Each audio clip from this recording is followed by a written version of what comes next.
রাজধানীর বিভিন্ন এলাকায় ৩টি পৃথক অভিযানে ভারত ও মায়ানমার থেকে আসা বিপুল পরিমাণ মাদক, বিদেশি বন্দুকসহ ৭ জনকে গ্রেফতার করেছে ডিএমপির গোয়েন্দা পুলিশ।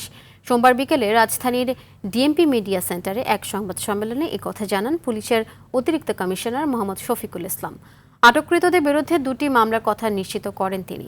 যাদের আটক করা হয়েছে তাদের বেশিরভাগই আগে থেকেই মাদক ব্যবসায় জড়িত ছিল বলেও জানান পুলিশের এই কর্মকর্তা।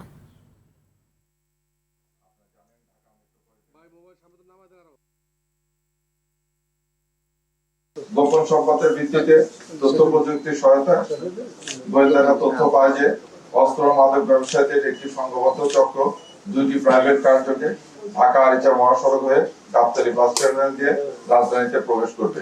এই তথ্যের ভিত্তিতে ঘটনাস্থলে চেকপোস্ট স্থাপন করে অভিযান পরিচালনা করা হয়।